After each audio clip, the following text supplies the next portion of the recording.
എല്ലാവർക്കും നമസ്കാരം. ഇന്നത്തെ നമ്മുടെ സത്സംഗം ആരംഭിക്കുകയാണ്. എല്ലാ ദിവസത്തെയും പോലെ തന്നെ ഈ ഒരു കർമ്മത്തെ നമുക്ക് ആ ഭഗവാന്റെ തൃപ്പാദങ്ങളിൽ സമർപ്പിച്ചുകൊണ്ട് ആരംഭിക്കാം. ഭാഗവതം പറയാനും കേൾക്കാനുമുള്ള അനുഗ്രഹവും അനുവാദവും നൽകണേ എന്ന് ആ ഭഗവാനോട് പ്രാർത്ഥിച്ചുകൊണ്ട് നമുക്ക് ആരംഭിക്കാം. ഓം നമഃ ശിവായ. ഓം നമഃ ശിവായ. ഓം നമഃ ശിവായ. ഓം ഗും ഗുരുഭ്യോ നമഃ. ഓം ഗും ഗുരുഭ്യോ നമഃ. ഓം ഗും ഗുരുഭ്യോ നമഃ. ഓം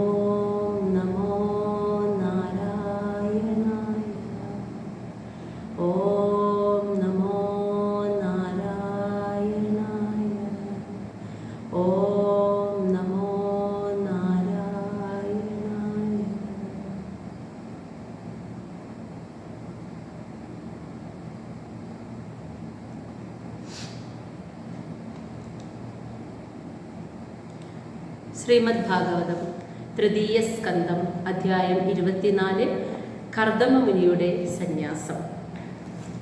കപില മഹർഷി കപിലാവതാരം, ഭഗവാന്റെ കപിലാവതാരം നടക്കുന്നത് ഈ ഒരു അധ്യായത്തിലാണ്.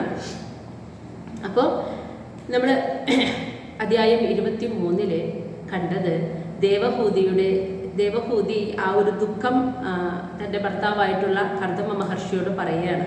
അദ്ദേഹം സന്യസിക്കാൻ പോവുകയാണെന്ന് കേട്ടപ്പോൾ 9 പെൺകുഞ്ഞുങ്ങൾ ഉണ്ടായ വഴിക്ക് സന്യാസം സ്വീകരിച്ച് അദ്ദേഹം പോകുന്നു എന്ന് കേട്ടപ്പോൾ തടയാൻ പറ്റില്ല. അത് മുന്നേ വാക്ക് പറഞ്ഞിട്ടുള്ളത് കൊണ്ടാണ്. ആ ഉപാധിയുടെ മേലാണ് കല്യാണം, അവരുടെ വിവാഹം നടന്നത് തന്നെ. അപ്പം അതുകൊണ്ട് ദേവഹൂതി തൻ്റെ ദുഃഖം പറയുകയാണ്. എങ്ങനെയാണ് ഇത്രയും നാളും അങ്ങയുടെ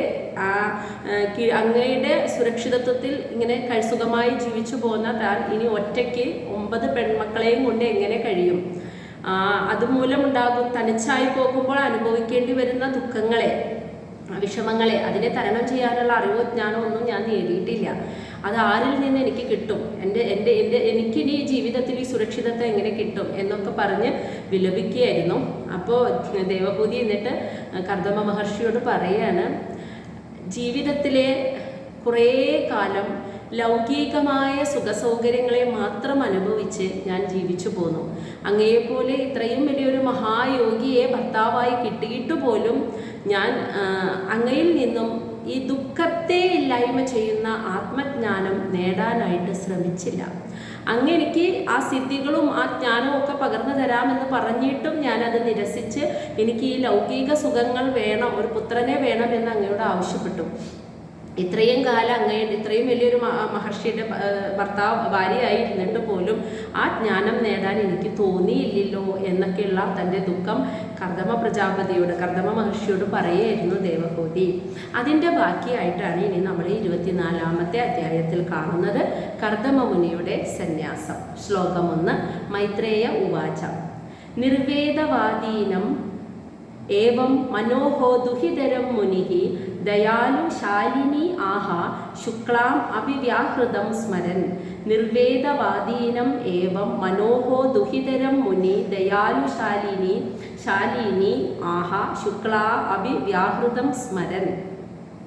നിർവേദവാദീനം, അതായത് മനസ്സ് മുഴുവനും ആ ഒരു വിരക്തിയോട് കൂടിയിട്ടുള്ള വാക്കുകളായിരുന്നല്ലോ ദേവഭൂതി കർദമ മഹർഷിയോട് പറഞ്ഞിരുന്നത്. അതാണ് പറയുന്നത് നിർവേദവാദീനം, മനസ്സിൽ വിരക്തിപൂർണമായ ആ മനസ്സോടുകൂടിയ ആ വാക്കുകൾ.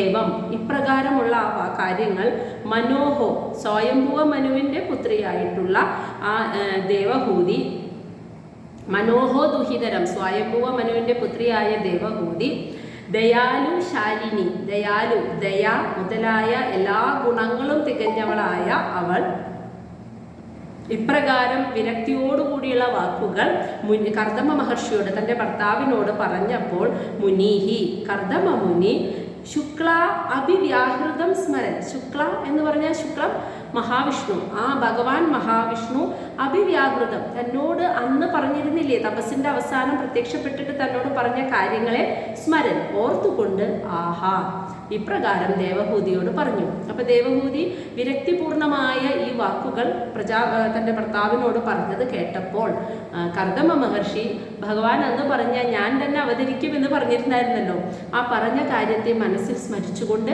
ദേവഹൂതിയോട് ഇപ്രകാരം പറഞ്ഞു. ശ്ലോകം 2. ഋഷിരുവാച, കർദമ മഹർഷി പറയാണ്, മാ കിതഃ രാജപുത്രി ഇത്തമാത്മാനം പ്രതി അനിന്ദിതേ ഭഗവൻ തേ അക്ഷരഃ ഗർഭം അദൂരാത് സംപ്രപത്സ്യതേ. മാ കിത, നീ ദുഃഖിക്കരുത് എന്ന്. രാജപുത്രി അല്ലയോ മനുപുത്രിയായ ദേവഹൂതി, നീ ദുഃഖിക്കരുത്, നിരാശ വേണ്ട. ഇത്തം ആത്മാനം, ഇപ്രകാരമൊക്കെ നീ കുറെ ലൗകികമായ സുഖത്തെ ആഗ്രഹിച്ച് നീ നിന്റെ ജീവിതത്തിന്റെ ഒരുപാട് നല്ല കാലം കഴിച്ചു, ശരിയാണത്. ഇപ്രകാരം ഇത്തം ആത്മാനം, ഇപ്രകാരമൊക്കെ നീ ജീവിച്ചെങ്കിലും പ്രതി അനിന്ദിതേ എന്ന് വെച്ചാൽ പറയുന്നത് എന്താണെന്ന് വെച്ചാല് നീ എന്താ പറയുക, നിന്ദിക്കപ്പെടേണ്ടവളല്ല, നീ പുണ്യവതിയാണ് എന്ന് മനസ്സിലായോ. നീ ഇപ്രകാരം ആത്മജ്ഞാനം ഒന്നും അറിയാതെ ജ്ഞാനം നേടാതെ ജീവിച്ചെങ്കിൽ പോലും, വ്യർത്ഥമായി പോയെങ്കിൽ പോലും നീ നിന്ദിക്കപ്പെടേണ്ടവളല്ല, നീ പുണ്യവതിയാണ് എന്ന്. എന്നിട്ട് അതിന്റെ കാരണം പറയാണ്.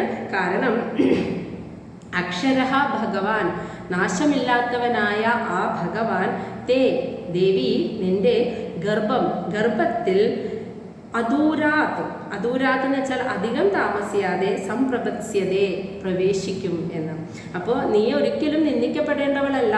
അങ്ങനെയൊക്കെ നിന്റെ മനസ്സിൽ തോന്നിയെങ്കിൽ കൂടിയും നീ ജ്ഞാനം നേടാൻ ആഗ്രഹിച്ചില്ല, ശരിയാണ്, ഒക്കെ ഉണ്ടായെങ്കിൽ പോലും നീ അത്യധികം പുണ്യവതിയാണ്. കാരണം ആ പരമാത്മാവായിട്ടുള്ള ആ അക്ഷരബ്രഹ്മമായ ആ ഭഗവാൻ നിന്റെ ഗർഭത്തിലേക്ക് അധികം താമസിയാതെ പ്രവേശിക്കും. അതുകൊണ്ട് തന്നെ നീ പുണ്യവതിയാണ്.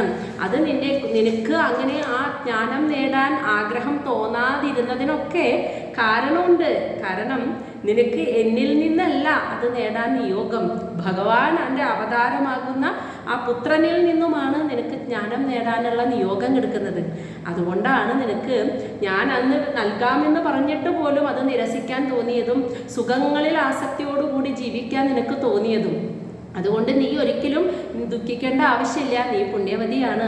നീ നീ ഒരു അവതാരമാകുന്ന നിന്റെ പുത്രനിൽ നിന്നുമാണ് ജ്ഞാനം നേടാൻ നിനക്ക് യോഗം. അപ്പോൾ ആ പുത്രൻ അവിടെ ജനിക്കണ്ടേ, അപ്പോൾ അത് ജനിക്കാനുള്ള കാരണങ്ങളൊക്കെ ഉണ്ടാവണ്ടേ. അതുകൊണ്ടാണ് നിനക്ക് ഇത്രയും നാളും അതൊന്നും തോന്നാതിരുന്നത്. സമയമാവുമ്പോൾ കൃത്യമായി തോന്നേണ്ട കാര്യങ്ങൾ നിന്റെ മനസ്സിൽ തോന്നിക്കൊള്ളും. അതാണ് ആ പറഞ്ഞ് ഭർത്താവ് കർദമ മഹർഷി ദേവഹൂതിക്ക് പറഞ്ഞു കൊടുക്കുന്നത്. ശ്ലോകം 3. ധൃതവൃതാസി ഭദ്രം തേ ദമേന നിയമേന ച തപഃ ദ്രവിണ ദാനൈശ്ച പ്രദ്ധയാ ച ഈശ്വരം വചഃ. എന്നിട്ട് പറയാണ്, ധൃതവൃത അസി, നീ വിശുദ്ധമായ ശ്രേഷ്ഠമായ വ്രതങ്ങൾ അനുഷ്ഠിച്ചവളാണ്. ഭദ്രം തേ, നിന്നെ ഭഗവാൻ അനുഗ്രഹിക്കട്ടെ.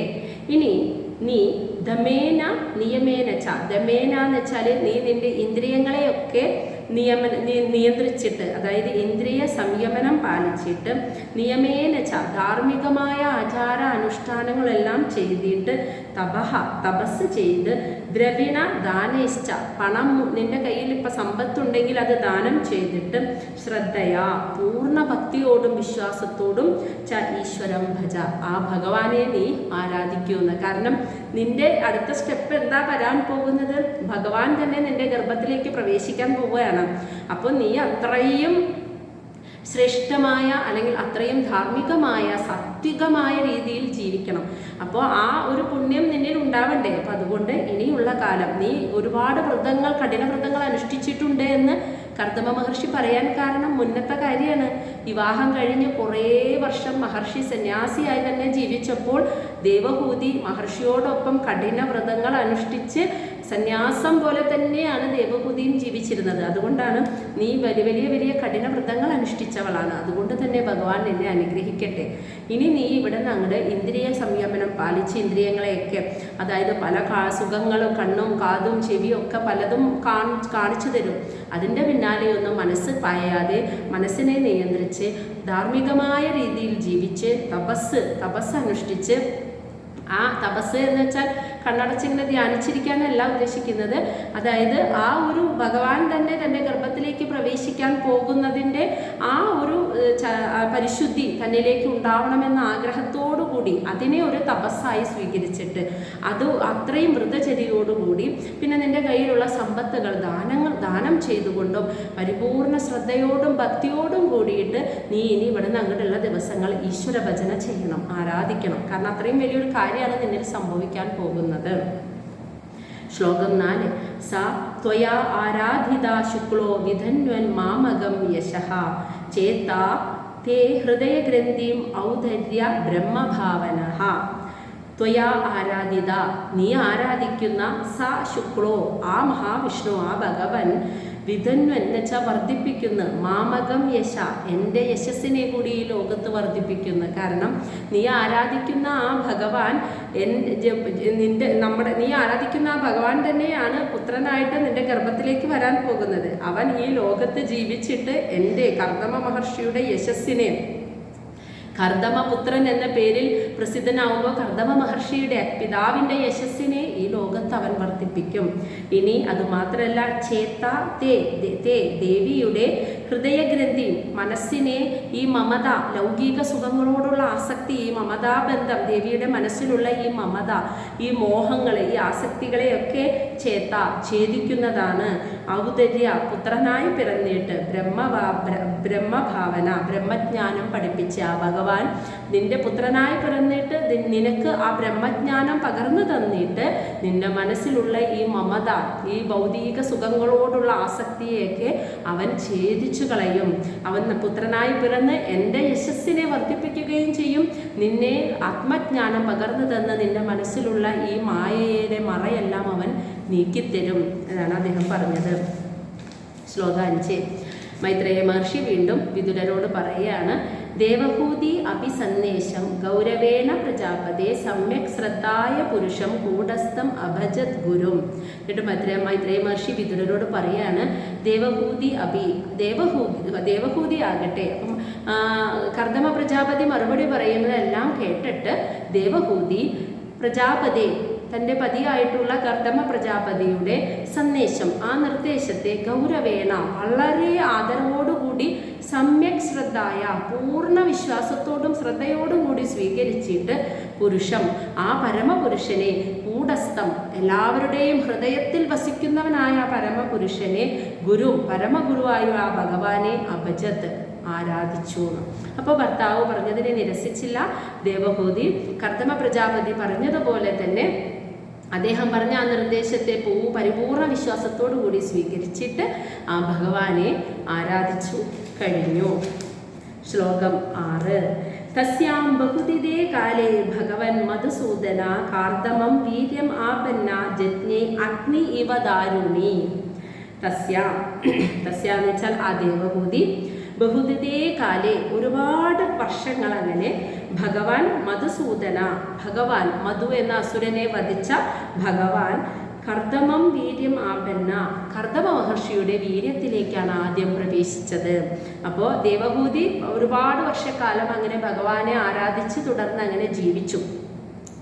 അപ്പോഴും കർദമ മഹർഷി പോയിട്ടില്ല കേട്ടോ, സന്യാസത്തിന് പോയിട്ടില്ല. അദ്ദേഹം പോവാൻ തയ്യാറെടുത്തുള്ളൂ, പോകുവാനായി തയ്യാറെടുത്താണ്. അപ്പോഴാണ് ദേവഹൂതി ഇതൊക്കെ പറയുന്നത്. അപ്പോഴാണ് ഇങ്ങനെ ഒരു കുഞ്ഞും കൂടി, ഒരു മകനും കൂടിയും പിറക്കും, ആരാധനയോടെ ഭഗവാനെ പ്രാർത്ഥിച്ച് കഴിയാൻ നിർദ്ദേശം കൊടുത്തത് ദേവഹൂതി. കുറേ വർഷങ്ങൾ അങ്ങനെ തന്നെ കഴിഞ്ഞു. അപ്പോൾ ആ പെൺമക്കളൊക്കെ വളർന്ന് വലുതായിട്ടുണ്ടാവുമെന്ന് ഊഹിക്കാമല്ലോ. കുറേ വർഷങ്ങൾ അങ്ങനെ തന്നെ കഴിഞ്ഞു, 9 പെൺമക്കളും വളർന്നിട്ടുണ്ടാവും. അപ്പോൾ കർദമ മഹർഷിയും കൂടെ ഉണ്ടായിരുന്നു. അങ്ങനെ കുറേ വർഷങ്ങൾക്ക് ശേഷം ആ ഭഗവാൻ മധുസൂദനൻ ആദ്യം കർദമ പ്രജാപതിയുടെ വീര്യത്തിലേക്ക് പ്രവേശിച്ച് അദ്ദേഹത്തിൽ നിന്നും ദേവഹൂതിയുടെ ഗർഭത്തിലേക്ക് പ്രവേശിച്ച് അഗ്നി ഇവ ദാരുണി, അതായത് ഒരു അതായത് യജ്ഞം, അതായത് ഒരു യജ്ഞം യാഗം ചെയ്യുന്നതിനുള്ള വിറകിൽ എങ്ങനെയാണോ അഗ്നി പടർന്നു കയറുന്നത് അതുപോലെ അത്രയും പ്രഭാവത്തോടു കൂടി അദ്ദേഹം ജജ്ഞേ, ഭഗവാൻ ദേവഹൂതിയുടെ ഗർഭത്തിലേക്ക് പ്രവേശിച്ചിട്ട് ജനിച്ചു എന്നാണ് പറയുന്നത്. അപ്പോൾ ഒരുപാട് വർഷക്കാലം ഭഗവാനെ ആരാധിച്ച ദേവഹൂതി കഴിഞ്ഞപ്പോൾ ഭഗവാൻ ആദ്യം കർദമ പ്രജാപതിയുടെ വീര്യത്തിലേക്കും അദ്ദേഹത്തിൽ നിന്നും ദേവഹൂതിയുടെ ഗർഭത്തിലേക്കും പ്രവേശിച്ചിട്ട് യജ്ഞ എന്താ പറയുക, ആ ഹോമകുണ്ടത്തിൽ യജ്ഞം ചെയ്യാനുള്ള വിറകിൽ എങ്ങനെയാണോ അഗ്നി പടർന്നു കയറുന്നത് അതുപോലെ അത്രയും പ്രഭാവത്തോടു കൂടി ഭഗവാൻ അങ്ങനെ കപില മഹർഷി അങ്ങനെ ജനിച്ചു. ശ്ലോകം 7. അവാദയൻ തഥാ വ്യോംനി വാദിത്രാണി ഘനാഘന ഗായന്തി തം സ്മ ഗന്ധർവ നൃത്യന്തി അപ്സരസഹ മുദ. അവാദയൻ എന്ന് വെച്ചാൽ വായിച്ചു, തഥാ അപ്പോൾ ഭഗവാൻ ജനിച്ച ആ സമയത്ത് വ്യോംനി ആകാശത്ത് ഘനാഘന കാർമേഘങ്ങള് വാദിത്രാണി സംഗീതോപകരണങ്ങൾ അവാദയൻ വായിച്ചു. അപ്പം അദ്ദേഹത്തിൻ്റെ ജനിച്ച സമയം ആകാശത്ത് വന്ന് നിന്ന് മഴമേഘങ്ങളെല്ലാം സംഗീതോപകരണങ്ങൾ വായിച്ചു. ഇനി അതുമാത്രമല്ല, ഗായന്തീതം സ്മ ഗന്ധർവ, ഗന്ധർവന്മാർ ഗാനം, നല്ല നല്ല സ്തുതി ഗാനങ്ങൾ പാടി അദ്ദേഹത്തെ സ്തുതിച്ചു. അപ്സരസഹ മുദാ നൃത്യന്തി, അപ്സര സ്ത്രീകൾ സന്തോഷത്തോടു കൂടി ആ നിമിഷം നൃത്തം ചെയ്യുകയും ചെയ്തു. ശ്ലോകം 8. പേതു സുമനസഹ ദിവ്യ കേചരേ അപവർജിത പ്രസേതുശ്ച ദിശ സർവ അംബാംസി ച മനാംസി ച.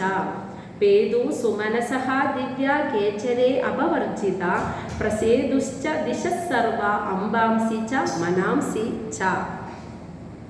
ആ സമയത്ത് പേതു എന്ന് വെച്ചാൽ താഴേക്ക് പതിച്ചു. സുമനസ എന്നാൽ നല്ല പുഷ്പങ്ങൾ, ദിവ്യമായ പുഷ്പങ്ങൾ. ഗേജരെ ആകാശത്തിൽ നിന്ന് വന്ന് നിന്ന് ദേവന്മാർ അപവർജിത വിതറിയ, അപവർജിത എന്ന് വെച്ചാൽ വിതറിയ, ആകാശത്ത് വന്ന് നിന്ന് ദേവന്മാർ വിതറിയ ദിവ്യ പുഷ്പങ്ങൾ താഴേക്ക് പതിച്ചു. പ്രസേതുശ്ച എന്ന് വെച്ചാൽ വളരെയധികം സന്തോഷിച്ചു. ദിശ സർവ എല്ലാ ദിക്കുകളും, അംബാംസി ജലാശയങ്ങൾ, മനാംസി ച മനുഷ്യരുടെ മനസ്സും. ആ സമയത്ത് അദ്ദേഹം ജനിച്ച സമയത്ത് ദേവന്മാർ പുഷ്പവൃഷ്ടി നടത്തി. ആ സമയം ദിക്കുകൾ തോറും വെച്ചാൽ ലോകം മുഴുവനും, ലോകത്തുള്ള സകല ചരാചരങ്ങളിലും എല്ലാ ജലാശയങ്ങളിലും ദുഃഖം, എന്തെങ്കിലും കാരണങ്ങൾ കൊണ്ട് ദുഃഖം അനുഭവിക്കുന്ന മനുഷ്യരുടെ മനസ്സുകൾ വരെ എന്തെന്നറിയാതെ ആ നിമിഷത്തിൽ ഒന്ന് സന്തോഷം അനുഭവിച്ചു എന്ന് മനസ്സിലായോ? ഈ ദുഃഖത്തെ ഇല്ലാതാക്കാൻ കഴിവുള്ള ആത്മജ്ഞാനം ഈ ലോകത്തിന് പകർന്നു നൽകാൻ വേണ്ടിയിട്ടാണ് ഭഗവാൻ ഈ ഒരു കപിലാവതാരം സ്വീകരിച്ചു വരുന്നത്. ദുഃഖത്തെ ഇല്ലായ്മ ചെയ്യാൻ അതിന് ആദ്യം അമ്മ തന്നെയാണ് തയ്യാറായിരുന്നതും. ദുഃഖത്തെ ഇല്ലാതാക്കാനുള്ള ബ്രഹ്മജ്ഞാനത്തെ ഈ ലോകത്തിന് പകർന്നു കൊടുക്കാനാണ് ഭഗവാൻ കപിലാവതാരം സ്വീകരിച്ച് വന്നത്. അപ്പം അതുകൊണ്ട് തന്നെ ആ ജനിച്ച നിമിഷം ഈ ലോകത്ത് ദുഃഖം അനുഭവിക്കുന്ന മനുഷ്യർ എവിടെയെങ്കിലൊക്കെ ഉണ്ടെങ്കിൽ എന്തെന്നറിയാത്തൊരു സന്തോഷം അവർ ആ നിമിഷത്തിൽ അനുഭവിച്ചു. എല്ലാവർക്കും സന്തോഷമായിരുന്നു ആ ഒരു സമയത്ത്. ശ്ലോകം 9. തത് കർദമ്മ ആശ്രമപദം സരസ്വത്യാ പരിശ്രിതം സ്വയംഭൂ സാഗം ഋഷിഭി മരീചി ആദിഭി അഭ്യയാത്. തത് അവിടെ, അതായത് ഈ കർദമ മഹർഷിയുടെ ആശ്രമം സരസ്വത്യാ പരിശ്രിതം, സരസ്വതി നദിയാൽ ചുറ്റപ്പെട്ടിട്ട് കിടക്കുന്ന കർദമ ആശ്രമപദം, കർദമ മഹർഷിയുടെ ആശ്രമത്തിൻ്റെ അവിടേക്ക് സ്വയംഭൂവായിട്ടുള്ള ബ്രഹ്മദേവൻ, സാഗം കൂടെ ഋഷിഭി മരീചി ആദിഭി, മരീചി മുതലായ മഹർഷിമാരും അഭ്യയാത് വന്നു ചേർന്നു. ഈ കുഞ്ഞിനെ കാണാനായിട്ട് ആ സമയം കർദമ പ്രജാപതിയുടെ ആശ്രമത്തിൻ്റെ അടുത്തേക്ക് ബ്രഹ്മദേവനും മരീചി മുതലായ മഹർഷിമാരും വന്നെത്തി. ശ്ലോകം 10. ഭഗവന്തം പരം ബ്രഹ്മ സത്വേന അംശേന ശത്രുഹൻ തത്വസംഖ്യാന വിജ്ഞപ്തി ജാതം വിദ്വാൻ അജ സ്വരാട്. അതായത് ഭഗവന്തം പരബ്രഹ്മ, സാക്ഷാൽ പരബ്രഹ്മമായിട്ടുള്ള ആ ഭഗവാൻ സത്വേന അംശേന, സത്വഗുണത്തിൻ്റെ അംശത്തോടു കൂടിയ ആ ഭഗവാന്റെ ശത്രുഹൻ എന്ന് വെച്ചാൽ അല്ലയോ ശത്രുവിനെ ഇല്ലായ്മ ചെയ്തവനെ എന്ന് വിളിക്കുന്നത് ഇവിടെ മൈത്രേയ മഹർഷി വിദുരരെയാണ് കേട്ടോ. മൈത്രേയ മഹർഷി വിദുരരെ വിളിക്കുകയാണ് ശത്രുഹൻ. അല്ലയോ ശത്രുക്കളെ ഇല്ലായ്മ ചെയ്തവനെ എന്ന് വിളിക്കാൻ കാരണം വിദുരർ ഒരുപാട് യുദ്ധം ചെയ്ത് ഇല്ലായ്മ ചെയ്തവനെ എന്ന അർത്ഥത്തിലല്ല, മനസ്സാകുന്ന ശത്രുവിനെ ജയിച്ചവനെ എന്ന അർത്ഥത്തിൽ പറയുന്നു. അല്ലയോ ശത്രുവിനെ ഇല്ലായ്മ ചെയ്തവനെ. ആ സാക്ഷാൽ പരബ്രഹ്മമായ ഭഗവാന്റെ സത്വഗുണത്തിൻ്റെ അംശത്തോടു കൂടിയ സത്വഗുണ അംശത്തോടു കൂടിയിട്ടുള്ള ആ ഒരു ജനനം തത്വസംജ്ഞാന വിജ്ഞപ്തി, അതായത് തത്വസംജ്ഞാന വിജ്ഞപ്തി എന്ന് വെച്ചാൽ 24 ഭൗതിക ഘടകങ്ങളാകുന്ന തത്വശാസ്ത്രത്തെ വിജ്ഞപ്തി മനസ്സിലാക്കി അറിഞ്ഞിട്ട് അത് ഈ ലോകത്തിന് പകർന്നു കൊടുക്കാനായി ജാതം ജനിക്കുമെന്ന് വിദ്വാൻ അറിഞ്ഞിട്ട് അജ സ്വരാട്, അജ എന്ന് വെച്ചാൽ ജനനമില്ലാത്ത സ്വരാടായിട്ടുള്ള സ്വയം ജനിച്ച ആ ബ്രഹ്മദേവൻ അവിടെ എത്തിയത്. അപ്പം ബ്രഹ്മാവ് കർദമ പ്രജാപതിയുടെ ആശ്രമത്തിൻ്റെ അടുത്ത് എത്താൻ കാരണം അറിഞ്ഞിരിക്കുന്നു, ഞാൻ സാക്ഷാൽ പരബ്രഹ്മമായ ആ ഭഗവാൻ സത്വഗുണ സ്വരൂപത്തോടു കൂടിയിട്ട് ആ പ്രപഞ്ചത്തിൻ്റെ സൃഷ്ടിക്ക് മൂലകാരണമാകുന്ന പ്രപഞ്ച സൃഷ്ടി രഹസ്യമാകുന്ന 24 തത്വങ്ങളെ കുറിച്ചുള്ള ആ തത്വശാസ്ത്രത്തെ അറിഞ്ഞ് ഈ ലോകത്തിന് പകർന്നു കൊടുക്കുവാനായിട്ട് പറഞ്ഞു കൊടുക്കുവാനായിട്ട് ഇതാ ഇവിടെ അവതരിച്ചിരിക്കുന്നു എന്ന് അറിഞ്ഞിട്ടാണ് ബ്രഹ്മദേവൻ ആ ആശ്രമത്തിൻ്റെ പരിസരത്തേക്ക് ആശ്രമത്തിൻ്റെ അടുത്തേക്ക് എത്തിയത്. കൂടെ മറ്റു മഹർഷിമാരെയും കൂട്ടിയിട്ടുണ്ടായിരുന്നു ബ്രഹ്മദേവൻ. അതെന്തിനാണെന്നുള്ളത് ഇനി പറയാൻ പോകുന്നു. ശ്ലോകം 11. സഭാജയൻ വിശുദ്ധേന ചേതസ തച്ചികീർഷിതം പ്രഹൃഷ്യമാണേ അസുബി കർദമം ച ഇതം അഭ്യതാത്. സഭാജയൻ എന്നിട്ട് ബ്രഹ്മാവ് ആദ്യം തന്നെ ഒന്ന് അഭിനന്ദിച്ചു. വിശുദ്ധേന ചേതസ പരിശുദ്ധമായ മനസ്സോടെ തച്ചികീർഷിതം ഭഗവാന്റെ ആ ഇഷ്ടം, ഭഗവാൻ എന്തിനാണ് ഈ ഭൂമിയിൽ ഇപ്പോൾ ഇങ്ങനെ ഒരു അവതാരം എടുത്ത് വന്നിരിക്കുന്നത്, ഈ ലോകത്തിന് മുഴുവനും അറിവില്ലായ്മയുടെ അജ്ഞാനത്തിൻ്റെ ദുഃഖത്തിൽ നിന്നും രക്ഷിക്കാൻ വേണ്ടി ഭഗവാൻ അവതരിച്ചു വന്നതിൽ ആ ഇഷ്ടം കണ്ടിട്ട് പരിശുദ്ധമായ മനസ്സോടെ അഭിനന്ദിച്ച് പ്രഹൃഷ്യമാണേ അസുബി വളരെയധികം സന്തോഷമുള്ള ഈ സന്തോഷം അനുഭവിക്കുന്ന ഇന്ദ്രിയങ്ങളോടുകൂടി എന്ന് വെച്ചാൽ കണ്ണിന് ഏറ്റവും സന്തോഷം ഉണ്ടാവുക ഇഷ്ടപ്പെട്ട കാഴ്ച കാണുമ്പോൾ, ഇഷ്ടപ്പെട്ട ശബ്ദം ചെവിക്ക്. അപ്പോൾ അദ്ദേഹത്തിന് ഏറ്റവും ഇഷ്ടപ്പെട്ട കാഴ്ച ഇഷ്ടപ്പെട്ട ശബ്ദം ഇപ്പം ആ കുഞ്ഞിനെ കാണുക എന്നുള്ളതാണ്.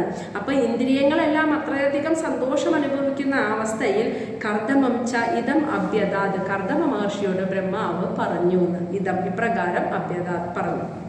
അപ്പോൾ ആദ്യം തന്നെ വന്ന് നിന്ന് ആ കുഞ്ഞിനെ കണ്ടപ്പോൾ പരിശുദ്ധമായ മനസ്സോട് കൂടിയിട്ട് ഭഗവാന്റെ ഒരു ഇച്ഛ നോക്കൂ, ഈ ലോകത്തിന് അറിവില്ലായ്മയും കൊടുക്കുന്ന അവിദ്യയും കൊടുക്കുന്നുണ്ട് വിദ്യയും കൊടുക്കുന്നുണ്ട് ഭഗവാൻ. അപ്പോൾ അവിദ്യയെ നൽകി അതേ ഭഗവാൻ തന്നെ ആ അവിദ്യയിൽ നിന്നും അവരെ ആത്മജ്ഞാനത്തിലേക്ക് എത്തിക്കാൻ വേണ്ടി അതേ ഭഗവാൻ തന്നെ ഇവിടെ അവതരിക്കുകയാണ്. ആ ലീല കണ്ട് ആദ്യം തന്നെ ഭഗവാനെ ഒന്ന് സന്തോഷപൂർവ്വം ആരാധിച്ചിട്ട് ഇന്ദ്രിയങ്ങളൊക്കെ പൂർണ്ണ സന്തോഷമാകുന്ന അവസ്ഥയിൽ നിന്നുകൊണ്ട് ആ ബ്രഹ്മദേവൻ കർദമ മഹർഷിയോട് ഇപ്രകാരം പറഞ്ഞു. ചില നിർദ്ദേശങ്ങളാണ് ഇനി മഹർഷിക്ക് കൊടുക്കാൻ പോകുന്നത്. ബ്രഹ്മോവാച ത്വയാ മേ അപജീതി താതാ കൽപ്പിത നിർവ്യളീകത യത് മേ സഞ്ജഗൃഹേ വാക്യം ഭഗവൻ മാനദ മാനയൻ. ത്വയാ മേ അപജീതി താതാ കൽപ്പിത നിർവ്യാളീകത യത് മേ സഞ്ജഗൃഹേ വാക്യം ഭഗവൻ മാനദ മാനയൻ ത്വയാ. അപ്പം ഇവിടെ ബ്രഹ്മാവാണ് കേട്ടോ. അപ്പം കർദമ മഹർഷി ബ്രഹ്മാവിൻ്റെ പുത്രനാണ്. അപ്പം ബ്രഹ്മാവ് വിളിക്കുകയാണ് താതാ, അല്ലയോ പുത്ര, ത്വയാ നീ മേ എനിക്കായിട്ട് നിർവ്യളീകത ഒരല്പം പോലും കാപട്യമില്ലാതെ അപജീതി അതായത് അത്യധികം ആദരവോട് കൂടിയിട്ട് ഞാൻ നിനക്ക് പറഞ്ഞു തന്ന കാര്യങ്ങളെ കൽപ്പിത നീ നിർവഹിച്ചിരിക്കുന്നു. ബ്രഹ്മാവ് പറയാണ്, അല്ലയോ പുത്ര, നീ എനിക്ക് വേണ്ടിയിട്ട് ഞാൻ നിനക്ക് നൽകിയ നിർദ്ദേശങ്ങളെ, ഞാൻ നിന്നോട് പറഞ്ഞ കാര്യങ്ങളെ ഒരല്പം പോലും കളങ്കമില്ലാത്ത രീതിയിൽ നീ അത്യധികം ആദരവോടുകൂടി ഇവിടെ നിർവഹിച്ചിരിക്കുന്നു. അതായത് അങ്ങനെ ബ്രഹ്മാവ് പറയാൻ കാരണം കർദമ മഹർഷി ആ ഒരു ഭഗവാനിലേക്ക് മോക്ഷപ്രാപ്തിയേക്ക് വേണ്ടി മുന്നോട്ട് പോയിക്കൊണ്ടിരിക്കുന്ന യോഗാവസ്ഥയൊക്കെ പ്രാപിച്ച് അങ്ങനെ അത്രയും ഒരു സന്യാസ ജീവിതം നയിച്ചിരുന്ന മഹർഷിക്ക് ബ്രഹ്മാവ് നിർദ്ദേശം നൽകിയത് വിവാഹം കഴിച്ച് പ്രജാസൃഷ്ടിയെ നടത്താനായിരുന്നു. നേരെ വിപരീതമായ അവസ്ഥയിലേക്ക് പോകാൻ അദ്ദേഹത്തോട് ആവശ്യപ്പെട്ടു. അദ്ദേഹത്തിൻ്റെ ഇഷ്ടം എന്താ? സന്യാസം. അങ്ങോട്ട് പോകാൻ ആഗ്രഹിച്ച അദ്ദേഹത്തിന് തിരിച്ച് വീണ്ടും ഈ ഒരു ലൗകിക ജീവിതത്തിലേക്ക് വരാനാണ് ഭഗവാൻ നിർദ്ദേശിച്ചത് അല്ലേ. അപ്പോഴും എനിക്ക് പറ്റില്ല ഭഗവാനെ, വിവാഹം കഴിക്കാനും കുടുംബജീവിതം ഒന്നും എനിക്ക് ആഗ്രഹമില്ല, എനിക്ക് പിതാവെ എനിക്ക് സന്യാസിക്കണം, എനിക്ക് സന്യാസിയായി മുന്നോട്ട് പോകണം എന്നൊക്കെയാണ് എൻ്റെ ആഗ്രഹം, എനിക്കൊരു ലൗകിക ജീവിതം പറ്റില്ല എന്നൊന്നും അദ്ദേഹം എതിർത്ത് പറയാതെ തൻ്റെ പിതാവ് എന്താണോ തനിക്ക് നൽകിയ നിർദ്ദേശം അത് അതുപോലെ അനുസരിച്ച് അതിനു മുൻപ് ആ സൃഷ്ടികർമ്മം നടത്തുന്നതിന് മുൻപ് നീ തപസ് ചെയ്യാനും നിർദ്ദേശിച്ചപ്പോൾ അതേപോലെ പോയി സരസ്വതി നദിയുടെ തീരത്തിരുന്ന് തപസ് ചെയ്ത് ഒരു കളങ്കവുമില്ലാതെ ഞാൻ പറഞ്ഞ കാര്യങ്ങളെ അത്യധിക ആദരവോടെ സ്വീകരിച്ച് നീ കൽപ്പിത നിർവഹിച്ചിരിക്കുന്നു. യദുമേ എന്തുകൊണ്ടെന്നാൽ മേ എൻ്റെ വാക്യം, എൻ്റെ വാക്കുകളെ ഭവാൻ മാനദഹ, ഭവാൻ എന്ന് വെച്ചാൽ കർദമമുനി, മാനദഹ മറ്റുള്ളവർക്ക് ആദരവ് നൽകുന്ന അല്ലയോ കർദമമുനി പുത്ര, നീ മാനയൻ ബഹുമാനപൂർവം ജഗൃഹേ സ്വീകരിച്ചു. ഞാൻ പറഞ്ഞ വാക്കുകളെ അല്ലയോ കർദമമുനി പുത്ര, ഞാൻ പറഞ്ഞ വാക്കുകളെ അത്യധികം ബഹുമാനപൂർവം നീ സ്വീകരിച്ച് അതിനെ വളരെ ശ്രദ്ധയോടുകൂടി മനസ്സിലൊരല്പം പോലും കളങ്കമില്ലാതെ, എന്തിനാ ഞാൻ അത് ചെയ്യുന്നത്, അത് ചെയ്യേണ്ട ആവശ്യം എനിക്കില്ലല്ലോ, എനിക്കത് ഇഷ്ടമില്ലല്ലോ എന്നൊന്നും എതിർത്ത് പറയാതെ അത് അതുപോലെ തന്നെ നീ ഭംഗിയായി നിർവഹിച്ചു, അതിൽ ഞാൻ പൂർണ്ണ സംതൃപ്തനാണ് എന്ന് ബ്രഹ്മദേവൻ പറഞ്ഞു.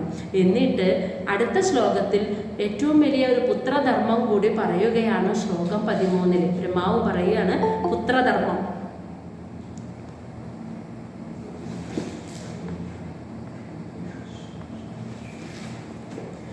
ഏതാവതീ ഏവ ശുശ്രൂഷ കാര്യ പിതരി പുത്രകൈ ബാഡം ഇതി അനുമന്യേത ഗൗരവേണ ഗുരോർവചഃ. പുത്രധർമ്മത്തെക്കുറിച്ചാണ് ബ്രഹ്മാവ് ഇവിടെ പറയുന്നത്. അതായത് പിതരി പിതാവിന് വേണ്ടി, പുത്രകൈ പുത്രന്മാരോ പുത്രികളോ രണ്ടും, ആൺകുട്ടികളായാലും പെൺകുട്ടികളായാലും, ശുശ്രൂഷയ പിതാവിന് വേണ്ടിയിട്ടുള്ള സേവനം, ശുശ്രൂഷയെന്ന് വെച്ചാൽ സേവനം, കാര്യഹ അനുഷ്ഠിക്കണം, ഏതാവതി ഏവ എന്നുള്ളത് തീർച്ചയാണ്, ഏതു യുഗത്തിലും മാറ്റമില്ലാത്തൊരു കാര്യമാണത്. മാതാപിതാക്കൾക്ക് വേണ്ടിയിട്ട് സന്താനങ്ങൾ അവർ പറയുന്ന കാര്യങ്ങൾ തീർച്ചയായും അനുഷ്ഠിക്കണം എന്നുള്ളത് ഒരു യുഗത്തിലും മാറ്റമില്ലാത്ത ധർമ്മമാണ്. എന്നിട്ട് പറയാണ് അതെങ്ങനെയാണ് അനുഷ്ഠിക്കേണ്ടതെന്നോ, ഭാടം ഇതി എന്ന് പറഞ്ഞാൽ അർത്ഥം അതേ ഗുരു, ഭാടം ഇതി എന്ന് വെച്ചാൽ അതേ ഗുരു, തീർച്ചയായിട്ടും ഞാനതനുസരിക്കാം, ഇപ്രകാരം പറഞ്ഞുകൊണ്ട് അനുമന്യേത എന്ന് വെച്ചാൽ അത് തീർച്ചയായും അനുസരിക്കണം. അപ്പോൾ എന്തിനാ അത് ചെയ്യുന്നേ, എനിക്ക് അതിനോട് ഇഷ്ടമില്ല, എനിക്ക് ഇതാണ് ഇഷ്ടം, അല്ലെങ്കിൽ ഇപ്രകാരം ചെയ്താൽ പോരെ എന്നൊന്നും അഭിപ്രായം പറയാതെ അവരെന്താണോ പറയുന്നത് അത് അതുപോലെ തന്നെ തീർച്ചയായും അതേ ഗുരു എന്ന് പറഞ്ഞുകൊണ്ട് അത് പൂർണ്ണമായി അങ്ങ് സ്വീകരിച്ച് അനുസരിക്കണം. അതും ഗൗരവേണ അതിയായ ആദരവോടുകൂടി ഗൗരവത്തോടുകൂടി എടുത്തിട്ട് ഗുരോർവചഃ ഗുരുവിൻ്റെ അല്ലെങ്കിൽ പിതാവിൻ്റെ ആ വാക്കുകളെ അതുപോലെ തന്നെ അനുസരിക്കണം. ഇതാണ് പുത്രധർമ്മം എന്ന് ബ്രഹ്മാവ് പറയുകയാണ്. ഏതൊരു പുത്രന്മാരും അച്ഛനമ്മമാരുടെ പറയുന്ന ആ കാര്യത്തെ, ആ സേവനം തീർച്ചയായും അനുഷ്ഠിക്കണം. അത് ഏത് യുഗത്തിൻ്റെയും മാറ്റമില്ലാത്തൊരു ധർമ്മമാണ്. അത് അനുഷ്ഠിക്കേണ്ടത് എതിർത്ത് പറഞ്ഞിട്ടോ അഭിപ്രായം പറഞ്ഞിട്ടോ അല്ല, അവരെന്താണോ പറയുന്നത് അതേ ഗുരു തീർച്ചയായും, അല്ലെങ്കിൽ അല്ലയോ പിതാവേ തീർച്ചയായും എന്ന വാക്ക് പറഞ്ഞുകൊണ്ട് അതിനെ അവർ പറയുന്ന വാക്കുകളെ ഗൗരവത്തോടെ എടുത്തുകൊണ്ട് തീർച്ചയായും അനുഷ്ഠിക്കേണ്ടതാണ് എന്നതാണ് ഏറ്റവും വലിയ പുത്രധർമ്മം. ആ ധർമ്മം നീ അനുഷ്ഠിച്ചിരിക്കുന്നു, ഞാൻ അതിൽ പൂർണ്ണ സംതൃപ്തനാണ് എന്ന് പറഞ്ഞിട്ട് ശ്ലോകം 14 ഇനി പറയാണ് ഇനി ചെയ്യേണ്ട. അപ്പം ബ്രഹ്മദേവൻ ആദ്യം തന്നെ നീ ആ പുത്രധർമ്മം അനുഷ്ഠിച്ചു എന്നൊക്കെയുള്ള കാര്യങ്ങൾ പറഞ്ഞ് താൻ സംതൃപ്തനായി എന്ന് പറഞ്ഞിട്ട് ഇനി ഇവിടെ നിന്ന് അങ്ങോട്ട് ചെയ്യാനുള്ള കുറച്ച് നിർദ്ദേശങ്ങൾ കർദമ മഹർഷിക്ക് പറഞ്ഞു കൊടുക്കുകയാണ് കേട്ടോ. ഇമാ ദുഹിതരാ സഭ്യ തവ വത്സ സുമധ്യമ സർഗമേദം പ്രഭാവേ സ്വയൈ ബ്രഹ്മയിഷ്യന്തി അനേകത ബ്രഹ്മയിഷ്യന്തി അനേകത. ഇമാ എന്ന് വെച്ചാൽ ഈ ദുഹിതര സഭ്യ ദുഹിതര, നിന്റെ പുത്രിമാരുണ്ടല്ലോ, 9 പെൺകുട്ടികൾ വളർന്നു വലുതായി നിൽക്കണ്ടേ ഇപ്പോൾ, ആ 9 പുത്രിമാരും സഭ്യ കളങ്കമില്ലാത്തവരായ അവർ തവ എന്ന് വെച്ചാൽ നിന്റെ, വത്സ അല്ലയോ പ്രിയപുത്ര, കർദമ മഹർഷിയെ വിളിക്കുകയാണ് ബ്രഹ്മാവ്. ഇനി നീ നിന്റെ ആ കളങ്കമില്ലാത്ത സുന്ദരികളായ സുമധ്യമ എന്ന് വെച്ചാൽ സുന്ദരികളായിട്ടുള്ള ആ 9 പെൺമക്കളെ സർഗമേധം, ഞാൻ പറഞ്ഞത് സൃഷ്ടികർമ്മം നടത്താനാണ് നിന്നോട് പറഞ്ഞത്. അപ്പം ഞാൻ നിന്റെ പെൺമക്കളിലൂടെ സർഗമേധം, ഞാൻ ഉദ്ദേശിച്ച രീതിയിൽ, ബ്രഹ്മാവ് ഉദ്ദേശിക്കുന്ന രീതിയിലുള്ള സൃഷ്ടികർമ്മത്തെ ഇവിടെ നടത്തണം. പ്രഭാവൈ വംശപരമ്പരകളിലൂടെ സ്വയേ, ആ പെൺകുട്ടികളെ വിവാഹം ചെയ്തു കൊടുത്ത് അവരുടെ വംശപരമ്പരകളിലൂടെ ഞാൻ ആഗ്രഹിച്ച രീതിയിലുള്ള എൻ്റെ ഇച്ഛപ്രകാരമുള്ള സൃഷ്ടികർമ്മം ഇവിടെ നടന്നിട്ട് ബ്രഹ്മയിഷ്യന്തി വർദ്ധിപ്പിക്കും, അനേകത പല വിധത്തിൽ പ്രജകളെ ഈ ലോകത്ത് വർദ്ധിപ്പിക്കും എന്ന് മനസ്സിലായ. ജനങ്ങളെ, ചരാചരങ്ങളെ, ജീവസത്തകളെ, പ്രജകളെ ഈ ലോകത്ത് വർദ്ധിപ്പിക്കും. അപ്പോൾ നിന്റെ 9 പുത്രിമാര്, ആ സുന്ദരികളായ നിന്റെ 9 പുത്രിമാർ, ഞാൻ അവരിലൂടെ ഇനി ഈ ലോകത്ത്, അപ്പൊ കർദമ മഹർഷിയുടെ സൃഷ്ടിയുടെ അവസാനിക്കുന്നു. ഇനി അവരിലൂടെ അവരുടെ വിവാഹം കഴിഞ്ഞ് അവരുടെ വംശപരമ്പരകളിലൂടെ ഞാൻ ആഗ്രഹിച്ച രീതിയിൽ പല വിധത്തിൽ അനേകായിരം പ്രജകൾ ഈ ലോകത്തിൽ സൃഷ്ടിക്കപ്പെടും. അങ്ങനെ പ്രജാസൃഷ്ടി വർദ്ധിക്കും. അതിനായിട്ട് ഇനി അവരെ വിവാഹം ചെയ്തു കൊടുക്കണ്ടേ, അതിനുള്ള ആളുകളെയും കൂടി തയ്യാറാക്കിയിട്ടാണ് ബ്രഹ്മാവ് വന്നിരിക്കുന്നത്. വരുമ്പം മരീചി മുതലായ കുറേ മഹർഷിമാരെ കൂട്ടി വന്നത് കർദമ മുനിയുടെ 9 പെൺകുട്ടികളെ വിവാഹം ചെയ്തു കൊടുക്കാനായിട്ടായിരുന്നു. അതാണ് ഇനി പറയുന്നത് ശ്ലോകം 15. അതഃ ത്വം ഋഷിമുഖ്യേഭ്യോ യഥാശീലം യഥാ രുചി ആത്മജാ പരിദേഹി അദ്യ വിസ്തൃണീഹി യശഃ ഭുവി. അധസ്ത്വം ഋഷിമുഖ്യേഭ്യോ യഥാശീലം യഥാ രുചി ആത്മജാ പരിദേഹ്യ അദ്യ വിസ്തൃണീഹി യശോ ഭുവി. അധഃ, അവരിലൂടെ ഈ ലോകത്ത് പ്രജാസൃഷ്ടി വർദ്ധിക്കും എന്ന് പറഞ്ഞല്ലോ.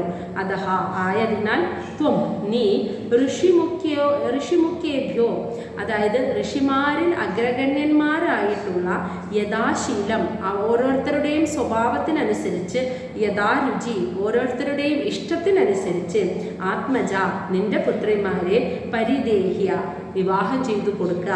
അദ്യ ഇപ്പോൾ തന്നെയെന്ന്, പിന്നീടല്ല, ഇപ്പൊ തന്നെ. അതിനാണ് അവരെയും കൂട്ടി വന്നിരിക്കുന്നത്, ഇപ്പൊ തന്നെ. എന്നിട്ട് വിസ്തൃണീഹി വ്യാപിപ്പിക്കുക, യശഃ ഭുവി ഈ വിശ്വം മുഴുവൻ യശസ് നിന്റെ കീർത്തി നീ വ്യാപിപ്പിക്കും. കർദമ മഹർഷിയുടെ പുത്രിമാര്, അവരുടെ മക്കളെ എന്നുള്ള നിന്റെ കീർത്തി നീ വർദ്ധിപ്പിക്കാം. നിന്നിൽ നിക്ഷിപ്തമായ കർമ്മത്തെ നീ ചെയ്തിട്ട് നിന്റെ കീർത്തി നീ വർദ്ധിപ്പിക്കാം. അപ്പം നിന്റെ പുത്രിമാരെ, അത് അദ്ദേഹം ബ്രഹ്മാവ് പ്രത്യേകം പറയുന്നതല്ല, നിന്റെ പുത്രിമാരെ, എൻ്റെ കൂടെ വന്നിട്ടുള്ള ഈ അഗ്രഗണ്യന്മാരായിട്ടുള്ള ഋഷിവര്യന്മാര്, മഹർഷിമാര്, അവർക്ക് ഓരോരുത്തരുടെയും ഇഷ്ടത്തിനനുസരിച്ച്, അവരവരുടെ സ്വഭാവത്തിനനുസരിച്ചുള്ള മഹർഷിമാരെ തിരഞ്ഞെടുത്തിട്ട് പുത്രിമാരെ ഇപ്പം തന്നെ അവർക്ക് വിവാഹം ചെയ്ത് കൊടുക്കാം. അപ്പോൾ ഈ 9 പുത്രിമാരുടെ മനസ്സിലും അവരുടെ മനസ്സിന് ചേർന്ന, അവരുടെ ഇഷ്ടത്തിനും അവരുടെ സ്വഭാവത്തിനും ചേർന്ന മഹർഷിമാരോട് അവരുടെ ഉള്ളിൽ ഒരു താല്പര്യം ഉണ്ടാവും. അത് തീർച്ചയാണ്. അതാണ് പറഞ്ഞത്, അവരുടെ ഇഷ്ടത്തിനനുസരിച്ച്, ഒരിക്കലും ഇഷ്ടമില്ലാണ്ടോ നിർബന്ധിച്ചനോ വിവാഹം ചെയ്ത് കൊടുക്കണം എന്നല്ല പറഞ്ഞത്. അവരുടെ ഉള്ളിൽ അവർക്ക് ഇഷ്ടപ്പെടുന്ന, അവരുടെ സ്വഭാവത്തിന് അനുസരിച്ചുള്ള മഹർഷിമാർക്ക് അവരെ ഇപ്പം തന്നെ വിവാഹം ചെയ്ത് കൊടുക്കുക. അങ്ങനെ ഈ ലോകത്ത് നിന്റെ യശസ് വർദ്ധിപ്പിക്കുക. അങ്ങനെ കർദമ മഹർഷിക്ക് നിർദ്ദേശവും കൊടുത്തു. വേദ അഹം ആദ്യം പുരുഷം അവതീർണം സ്വമായയാ ഭൂതാനാം ശേവതീം ദേഹം വിപ്രാണം കപിലം മുനേ. എന്നിട്ട് പറയാണ്, വേദ അഹം ഞാൻ അറിയുന്നു, അദ്യപുരുഷ എല്ലാത്തിൻ്റെയും മൂലകാരണമായ ആ ആദ്യപുരുഷനായ ഭഗവാൻ അവതീർണം ഇവിടെ അവതരിച്ചിരിക്കുന്നു. സ്വമായയ എന്തിനാണെന്നോ, സ്വന്തം മായാശക്തിയാൽ ഭൂതാനാം എല്ലാ ജീവസത്തകളുടെയും ശേവതി, എല്ലാ ജീവസത്തകൾക്കും ശേവതി എന്ന് വെച്ചാൽ ഒരു നിധിയായിട്ടെന്ന്, എന്ന് വെച്ചാൽ അവരുടെ എല്ലാ ആഗ്രഹങ്ങളെയും സാധിച്ചു കൊടുക്കുന്ന ഒരു നിധിയായിട്ട് ദേഹം ഒരു ദേഹത്തെ ബിഭ്രാണം ധരിച്ചു. കപിലമുനിയുടെ ശരീരത്തെ സ്വീകരിച്ചിട്ട് എല്ലാത്തിൻ്റെയും മൂലകാരണമായിരിക്കുന്ന ആ ഭഗവാൻ സകല ജീവസത്തകൾക്കും കയ്യിലെ ഒരു നിധിയായിട്ട് അവരുടെ എല്ലാ ആഗ്രഹങ്ങളും സാധിച്ചു കൊടുക്കുന്ന നിധി എന്ന് പറഞ്ഞാൽ നോളജ്, ജ്ഞാനം, അത് അവർക്ക് കൊടുക്കാനാണ് കപിലാവതാരം എടുത്തിരിക്കുന്നത്. അപ്പോൾ എല്ലാ സത്തകൾക്കും അവരുടെ എല്ലാ ആഗ്രഹങ്ങളും സാധിച്ചു കൊടുക്കുന്ന ഒരു നിധി പോലെ കപിലമുനിയുടെ ശരീരരൂപത്തെ സ്വീകരിച്ച് ആ ഭഗവാൻ ഇവിടെ അവതരിച്ചിരിക്കുന്നു എന്ന് ഞാൻ അറിഞ്ഞിരിക്കുന്നു എന്ന് ബ്രഹ്മാവ് പറയാണ്. ഇത്രയും അതുകൊണ്ട് ഞാൻ അറിഞ്ഞിരിക്കുന്നു. അപ്പം അതുകൊണ്ട് നിന്റെ കർമ്മം പൂർത്തിയായി. ഇനി നിന്റെ പെൺമക്കളെ വിവാഹം ചെയ്ത് കൊടുക്കുകയും കഴിഞ്ഞു. അപ്പം അതാണ് കർദമമുനിക്ക് കൊടുത്ത നിർദ്ദേശം. ഇനി 17-18 ശ്ലോകങ്ങളിലായിട്ട് ഇനി ദേവഹൂതിയോട്, അതായത് ബ്രഹ്മദേവൻ ദേവഹൂതിക്ക് ചില നിർദ്ദേശങ്ങൾ പറഞ്ഞു കൊടുക്കുകയാണ്. 17 ജ്ഞാനവിജ്ഞാന യോഗേന കർമ്മണാം ഉദ്ധരൻ ജഡ ഹിരണ്യകേശ പത്മാക്ഷ പത്മമുദ്ര പദാംബുജ. ആ ശ്ലോകത്തിന്റെ അർത്ഥം പൂർത്തിയാവണമെങ്കിൽ 18 കൂടി പറയണം. ഏഷ മാനവീ തേ ഗർഭം പ്രവിഷ്ടം കൈടഭാർത്തന അവിദ്യ സംശയഗ്രന്ഥിം ചിത്വാംഘാം വിചരിഷ്യതി.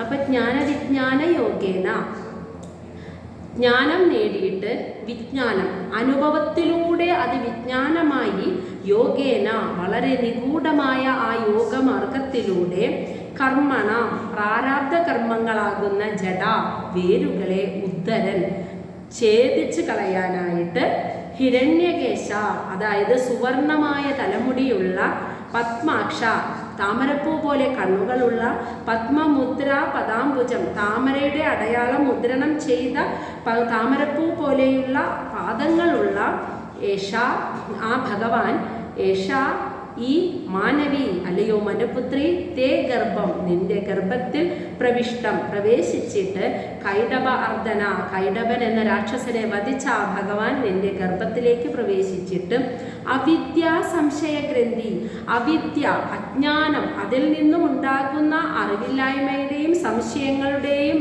ബന്ധനത്തെ ഛേദിച്ച് കളഞ്ഞിട്ട് ഗാം ഈ ലോകത്തെ വിചരിഷ്യതി, ഈ ലോകം മുഴുവൻ ഉടനീളം ഇങ്ങനെ സഞ്ചരിച്ചു കൊണ്ടിരിക്കും എന്ന് ദേവഹൂതിക്ക് പറഞ്ഞു കൊടുത്ത കാര്യമാണ്.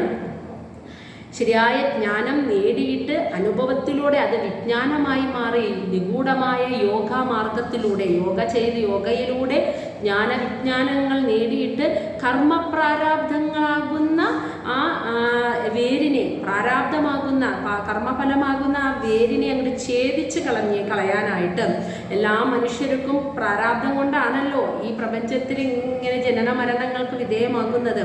അപ്പം ആ കർമ്മപ്രാരാബ്ധമാകുന്ന വേരിനെ ഛേദിച്ച് കളയണമെങ്കിൽ ജ്ഞാനവിജ്ഞാനങ്ങൾ നേടണം, ജ്ഞാനം വേണം, അത് വിജ്ഞാനമാകണം. അതിനെ നിഗൂഢമായ യോഗ സാധനയിലൂടെ അത് സാധിച്ച് കർമ്മപ്രാരാബ്ധങ്ങളെ ഛേദിച്ച് കളയാൻ സുവർണമായ തലമുടികളോടും താമരപ്പൂ പോലെ കണ്ണുകളോടും താമരപ്പൂ പോലെയുള്ള പാദങ്ങളുമുള്ള ആ കൈടഭാർദ്ധനായ ആ ഭഗവാൻ നിന്റെ ഗർഭത്തിലേക്ക് പ്രവേശിച്ചിട്ട് ഈ ലോകത്തുടനീളം ചുറ്റി സഞ്ചരിച്ച്, നിന്റെ മകനായി പിറന്ന് ഈ ലോകം മുഴുവൻ ചുറ്റി സഞ്ചരിച്ച് അവിദ്യ മൂലമുണ്ടാകുന്ന സംശയത്തിൻ്റെ ബന്ധനത്തെ മുഴുവനായും ഛേദിച്ച് കളഞ്ഞ് ജനങ്ങൾക്ക് ബ്രഹ്മജ്ഞാനത്തെ പകർന്നു നൽകുകയും ചെയ്യുമെന്ന് ദേവഹൂതിയോട് ബ്രഹ്മാവ് പറഞ്ഞു.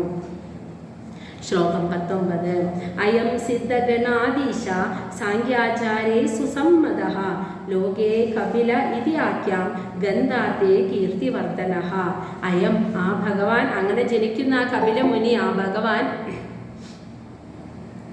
സിദ്ധഗണാധീശ, സിദ്ധന്മാരെ, അതായത് അത്രയും ശ്രേഷ്ഠരായിട്ടുള്ള മഹർഷിമാരെ, സിദ്ധന്മാരുടെയും സാംഖ്യ ആചാര്യെ, ഇപ്പോൾ അവിടെ ജീവിച്ചിരിപ്പുള്ള സാംഖ്യശാസ്ത്രം പറഞ്ഞു കൊടുക്കുന്ന ആചാര്യന്മാരാലും സുസമ്മത, അംഗീകരിക്കപ്പെട്ടവനാകുന്നു.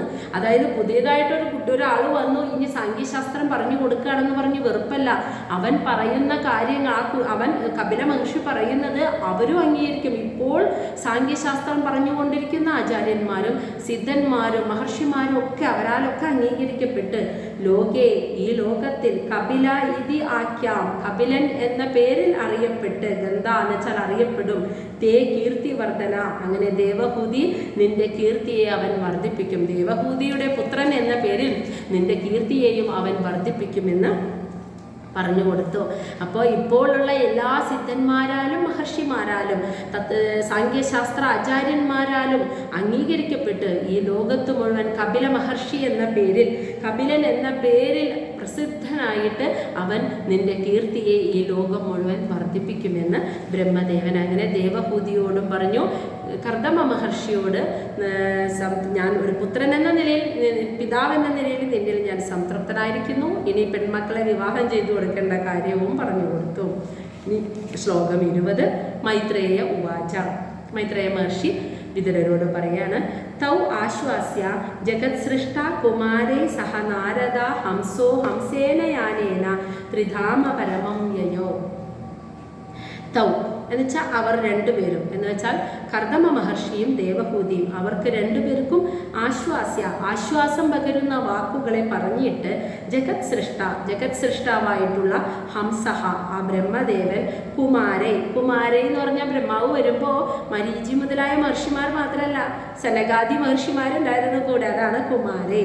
സഹ നാരദ കൂടെ നാരദ മഹർഷിയോടും സനകാദി മഹർഷിമാരോടുമൊപ്പം ഹംസഹ ആ ബ്രഹ്മദേവൻ ഹംസേന യാനേന തൻ്റെ ഹംസവാഹനത്തിൽ കയറിയിട്ട് ത്രിധാമ പരം യയോ ത്രിലോകങ്ങളുടെയും പരമലോകമായ സത്യലോകത്തിലേക്ക് അങ്ങനെ ബ്രഹ്മാവ് തിരിച്ചുപോയി. അപ്പം അവിടെ വന്നു കർദമ മഹർഷിക്കുള്ള നിർദ്ദേശവും ദേവഹൂതിയോടും കാര്യങ്ങൾ പറഞ്ഞു കൊടുത്തിട്ട് അങ്ങനെ അവർക്ക് ആശ്വാസം നൽകിയിട്ടും കൊണ്ടുകൂടെ വന്ന നാരദ മഹർഷി സനകാദി മഹർഷി അവരോടൊപ്പം അദ്ദേഹം അങ്ങനെ സത്യലോകത്തിലേക്ക് തിരിച്ചുപോയി.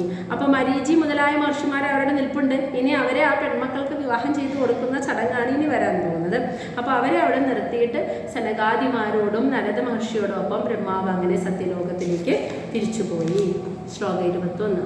ഗതേ ശതദ്രുതൗ ക്ഷത്ത കർദമ തേന ചോദിത യദോദിതം യഥാ ഉദിതം സ്വദുഹിതൃ പ്രാദാത് വിശ്വസൃജാം തതഃ. ഗതേ ശതദ്രുതൗ ക്ഷത്ത കർദമസ്തേന ചോദിതഃ യദോദിതം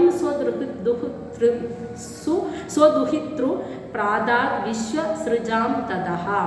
ഗതേ ശതദ്രുതൗ എന്ന് വെച്ചാൽ ആ ബ്രഹ്മദേവൻ തിരിച്ച് സത്യലോകത്തിലേക്ക് പോയതിനു ശേഷം ക്ഷത്ത അല്ലയോ വിതുരരെ കർദമഃ തേന ചോദിത കർദമ പ്രജാപതി തേന ചോദിത ബ്രഹ്മാവിനാൽ നിർദ്ദേശിക്കപ്പെട്ട ആ കാര്യത്തെ യഥോദിതം ഉചിതമായ രീതിയിൽ സ്വദുഹിതൃ എന്ന് വെച്ചാൽ തൻ്റെ പുത്രിമാരെ ഋഷിമാർക്ക് പ്രാദാത് വിവാഹം ചെയ്ത് കൊടുത്തു. വിശ്വസൃജ എന്ന് വെച്ചാൽ ഋഷിമാർക്ക് തതഹ അനന്തരം.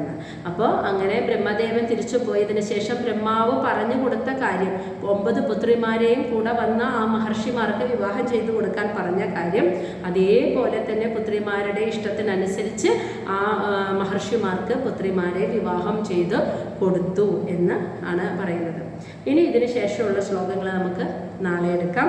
ഇനി ഇതിൽ ഇനി വരുന്നതിലെ 9 പുത്രിമാരാരൊക്കെ ഏതൊക്കെ മഹർഷിമാർക്ക് വിവാഹം കൊണ്ട് ചെയ്തു കൊടുത്തു എന്നിങ്ങനെയുള്ള ഡീറ്റെയിൽ ആയിട്ടുള്ള കാര്യങ്ങളാണ് ഇനി നമ്മൾ നാളെ കാണാൻ പോകുന്നത്. മനസ്സിലായില്ലേ?